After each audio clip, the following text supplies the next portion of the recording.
Harry and the rift with his father and blamed the tabloid media, for that. Is that rift between father and son deep and real? Oh, it's very real. And now he's apparently the bad guy, the villain. Behind the grandeur of Buckingham Palace, amidst gilded walls and opulent corridors, a dark and dramatic story is unfolding. This is the tale of the tense and tumultuous relationship between King Charles and Prince Harry, a father and son once close, now seemingly locked in a bitter rivalry. From Harry's shocking decision to step down from royal duties to the explosive revelations in his memoir, have these actions sparked an unbridgeable rift with his father? Or are there deeper, more complex secrets and conflicts yet to be unveiled? Join us as we delve into the thrilling and unexpected twists of this fractured relationship, where every word and deed carries the shadow of hidden schemes and untold mysteries. King Charles does not hate Harry. I am sure that he loves him as a son, and is terribly distressed at the way he has gone off the rails with drinking, drug-taking, wearing a Nazi uniform, and naked games in Las Vegas. That is a very normal psychology of a father. Harry was given the best education available but was not intelligent enough, nor interested enough to take advantage thereof. He professed an interest in the army, so he was introduced to Sandhurst, where he apparently managed to scrape through. He did 2 spells in Afghanistan, about which there are many stories. His version of a mighty warrior shooting dead 25 people from an attached helicopter without any compunction or second thought, and other stories of him playing on his Xbox, fully protected by the SAS. Harry is and always will be a worry and problem to the king, but unfortunately, his basic nasty side has met up with an even nastier narcissistic woman who has turned him completely against the very people who have always protected him against his own nasty side, and he is now exposed to the world as his true self. In fact, Harry is weak and is easily led, so he was easy prey for Markle. She thought that being a princess, by marriage, would be like a Hollywood film, all riches and glamour, living in a castle with lots of servants. The truth is a long way from that, and when she found out that there was no castle with dozens of servants, only a very large house in Windsor Great Park and half a dozen servants, and worst of all had to work at being royal, she threw a hissy fit and they both resigned. There were then TV programs and books all blaming the royal family and making totally unfounded accusations. Why they are so surprised at the reaction, I'm not sure. The king doesn't hate him, but the majority of the British public does. On the contrary, Harry also hates King Charles, I think, because unfortunately he was the second born, so think he missed out on everything. I think he blames his father for this, which shows how stupid he is. He also blames his father for his mother's death, doesn't acknowledge the fact that she got into a car with a drunk driver and did not put on her seatbelt. If she'd done that one simple thing, she'd probably still be alive. He also hates the fact that he loves Camilla, and they are happy. He blames Camilla for the breakdown of the marriage. He had no idea about what happened. Harry has been given everything but has failed at everything. As noted above, he had the best education in the world, but by his own admission he just mucked about. He got into Sandhurst because exam results were assisted by his teachers. In Sandhurst he was reprimanded for racism. In the army, he was delinquent in his duties and tried several times to pass his pilot's license, but never passed. Became a working royal, but was one of the lowest contributors. Was given Invictus with William, but insisted he didn't want William. His initial total contribution was to attend the annual general meeting and then the actual games. Spent months going on holiday. Then Meghan. Being the narcissist that he is, he takes no responsibility, so of course he chooses to accuse King Charles and Prince William of his failures and not forget his late mother's death, which he uses constantly to excuse his waywardness. He is a weak individual who tries to bring down the only people who truly love him, just to make himself feel better about himself. If he can degrade them and break them, then he feels better about his own sad life. Dirty Harry, like hundreds, maybe thousands of young people dislike their parents, they are the know-it-alls. So while they know it all, they are drugged. Prance around drinking, doing drugs, and being a pain in the rear end. These smart dumbos want parents to pay for them to do everything. Dirty Harry is one of those very smart dumbos. He was fighting in a war that people next to him loading his gun, polishing his boots and washing his jocks. He was so smart he could not find a woman. He was so smart he wanted to move out of home but wanted staff to cook and clean. So smart he proved to be nothing. Especially his actions are malicious and meant to cause emotional pain and embarrassment. I realize it's impossible to separate the man and his actions, whether he is goaded by Meghan into certain actions or not. He carries the responsibility. When the inevitable happens and Meghan has taken all she can in terms of how being even a sidelined member of the royal family can benefit her, she will move on. This will be a time when Harry will need his family. He is weak and will need help. I am not sure that William will just welcome him with open arms. He was very badly hurt by Harry's allegations made in his book. The king is also hurting, but I don't think he would turn his back in those circumstances. However, Harry has caused so much damage and pain that it's not going to be a repeat of the prodigal son if he does try to get back into the fold. His behavior has been appalling, and as with everything, there are consequences. It's true that Harry has never done anything good. Instead, he likes to be the victim and blame others. So funny, Harry is really disappointed in His Royal Highness Prince Charles, his father, because Harry has always expected to get what he has always gotten, but he didn't do his homework before allowing Meghan to convince him to step down as a senior working royal, to fully understand that the only thing he would be taking with him was his own money, nothing more. It amazes me how stupid and out of touch Harry truly is. Is he so damn spoiled that he does not pay attention to the details of any responsibility? Seriously, he appears to not be able to think for himself, and that is dangerous. As strategic as Meghan thought she was with this master plan of exiting, Harry should have been the wiser to truly counsel with the top three, as I sometimes call them, to ensure a safer transition. He didn't.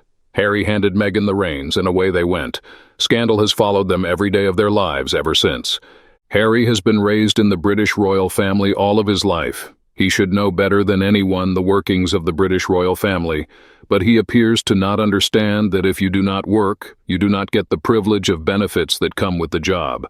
Harry can't justify entitlement just because he was born royal, therefore he gets it. It does not work that way.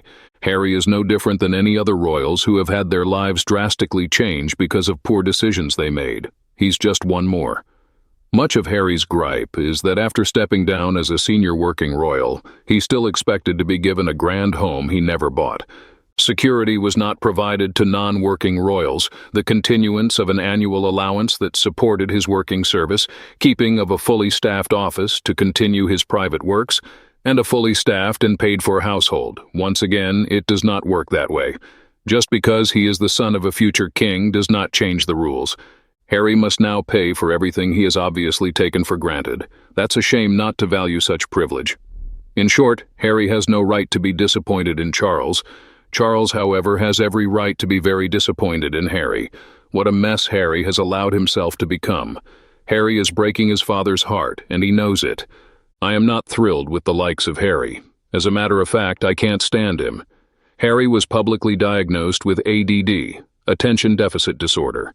He has no filter nor the ability to concentrate long enough to retain information and actually listen. Hence, attention deficit. Add narcissism to the mix, which can't be diagnosed until anyone is 18 years old, and you have the personality, brain-disordered man known as Harry. Harry was on proper meds and then taken off by the Doria guru who decided natural herbal substances was better. Remember that? The man's ADD brain wasn't wired properly to begin with. That brain on cocaine, magic mushrooms, marijuana, ayahuasca, and alcohol, well, we can all see the results. Harry's atrocious, but he's under some really unhealthy radical influences through his wife, her mother, and drugs. All are sheer poison and influence his ability to control his behavior, thoughts, memory, and his words. And we all have to face he was impaired from birth. Could it be that King Charles is treading lightly because he knows how perilous Harry's mental health is right now? Perhaps. But who can say for sure? In any case, it's not going to end well. He needs professional intervention, re-evaluation, and put on proper meds. An individual with ADD, attention deficit disorder, or ADHD, attention deficit hyperactivity disorder, is more than usually seen by a psychiatrist weekly to monitor the meds in the beginning and monthly after that. Harry, as far as we know, has been self-medicating with illegal substances. How he get a hold of them so easily when just arriving in the U.S.? Well, one doesn't have to think too long or hard for the answer. Always so, he blames everyone but himself. The motherless child had a big family who loved him, and he did not lack anything. Think of the homeless, penniless orphans in the streets and worn, torn places. He does not know how to be grateful. Doesn't help that his wife may feed into all these insecurities, don't know for sure, although marriage seems to bring out bad behavior in him. Moreover, there is no question of opposing him. All that has been conveyed is that he cannot cherry-pick what he wants and get the benefits of being a working royal without doing the work. He was told to pick between doing the job and getting the benefits, or not doing it and not getting the benefits. He chose the latter. The royal family is very clear that being a working royal is a job with a lot of benefits and a very comfortable lifestyle, but also one with considerable burdens, in terms of being on duty much of the time, and always in the public eye.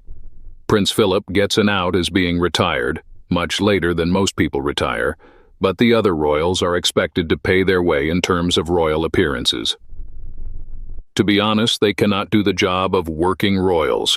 That was accepted. But then they have to accept in turn that they cannot have the rewards of that position. That is not opposition, it is simply the consequence of their decision. The royal family is acutely aware that the whole structure of the monarchy exists only because it has the approval of a majority of the people. But that means that they cannot be seen to have royals not doing the royal job, and any royal whose reputation is significantly tarnished has to step very far out of the limelight. The visible royals must be seen to be beyond reproach. In addition, from the beginning, I think if there was one good reason Harry felt so disenfranchised with his birthright and the duties he always enjoyed performing, then he only had to talk to his father, yet he chose not to, and now we have heard a raft of excuses pouring forth from him and his wife. I don't believe a single word printed in that horrendous book, and I don't believe a single word out of Meghan Markle's mouth. What a liar, a manipulator, and a control freak. Charles is more hurt than angry, but he's in no position to take the high ground, and when someone as spiteful and deep-down soul-wicked as Meghan Markle is in the driving seat, unfortunately, she's in control. Unlike the Duke and Duchess of Cambridge, who work as a team and always present a happy married family unit, Meghan is controlling Harry with every touch, a slight push of the lower back, a hand guiding his elbow, always holding hands so he can't stray too far. I think the tax bill the pair will have to pay will be so high they could never be financially independent, and that's when the Cambridges might punish Harry and his nasty wife. Watch this space. In a stunning and ironic turn of events, Harry and Meghan discover they are central in yet another royal debate. Meghan Markle might be dubbed as Princess Henry, should she be deprived of her Duchess of Sussex title among conversations about perhaps renouncing their titles.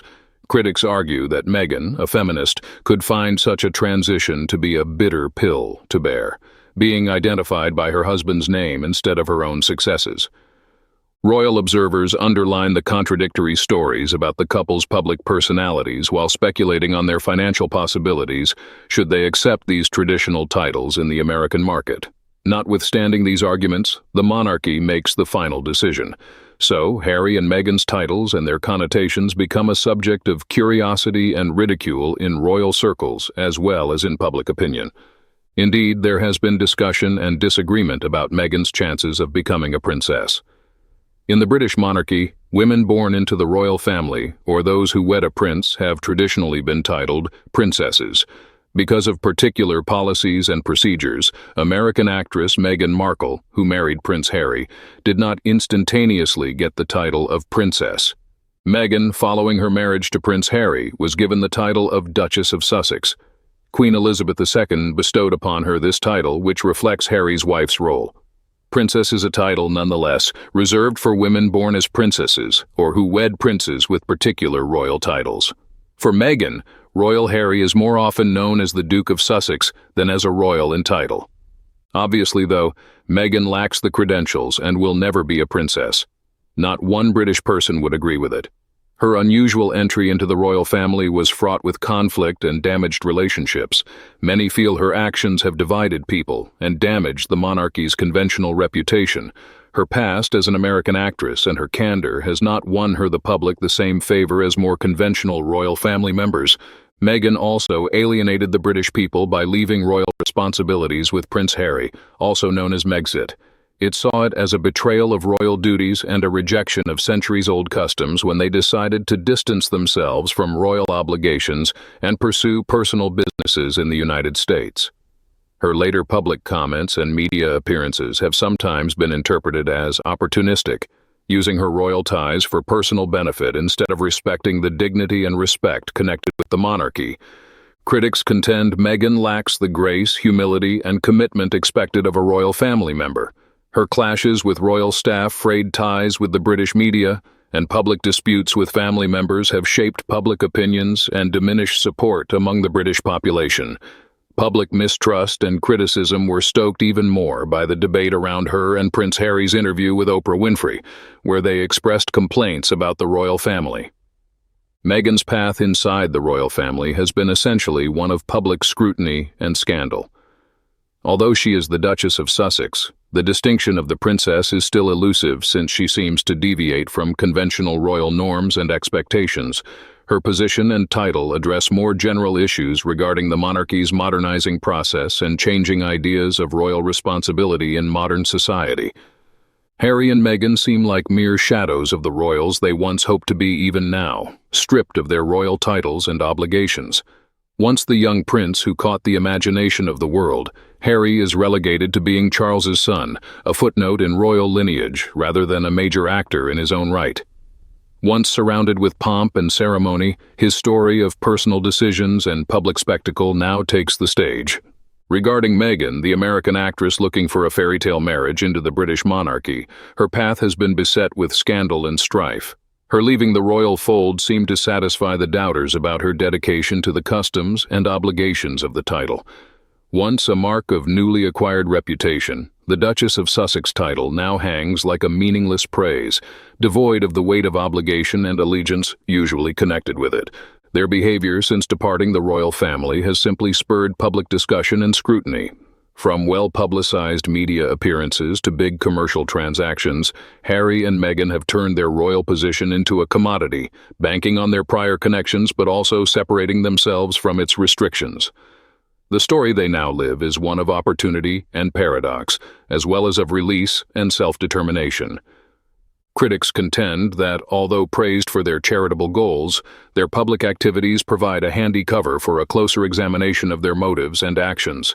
The unrelenting quest for personal liberties has made them rebel against convention, therefore undermining the very institution that once welcomed them.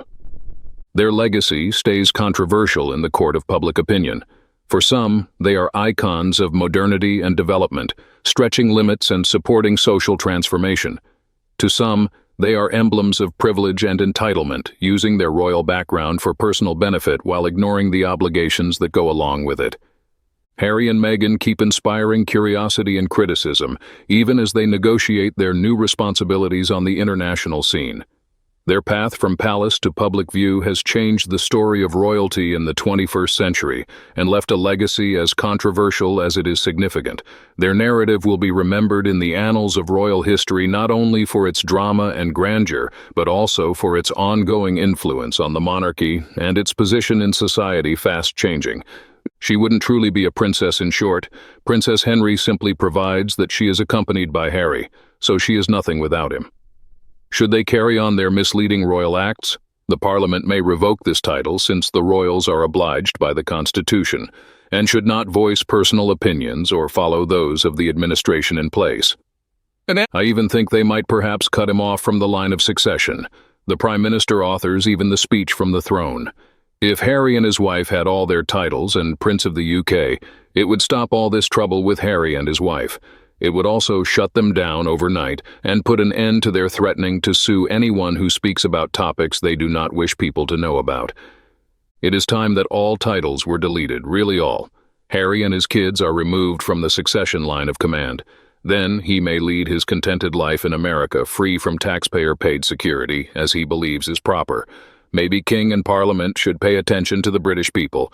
Let's face it, the title Meghan Princess Henry differs from Meghan Duchess of Sussex. There are no royals in America, hence trying to market her goods will not be successful since Princess Henry is not going to appeal, nor will her Princess of Nigeria. Rescinding their Duke and Duchess titles is an admission that they are no longer working royal or engaged in the duties the titles demand rather than a penalty. If at all represented, the County of Sussex has not been since 2020. Meghan Markle can call herself what she wishes, but only by marrying a high-ranking royal and not the spare will she be a genuine princess. She married a prince who is not even second in line to the throne, thus she cannot merely declare she is a princess. Real royalty is acquired by heredity and obligation. It is not about titles you claim for yourself. Meghan's declared royal title is nothing more than a desperate attempt to reinvent her own story and a parody of centuries-old customs. Meghan appears to conveniently ignore in her pursuit of personal glory, but genuine princesses honor the crown, serve their country, and follow custom. Well, that's all for today's video. Thank you very much for watching our video, and I want to know what you think about these issues. Please express your opinion in the comments below. Hope you will always be cheerful and happy. Don't forget to support us by liking, sharing, and subscribing to the channel. Goodbye and see you again in the next videos.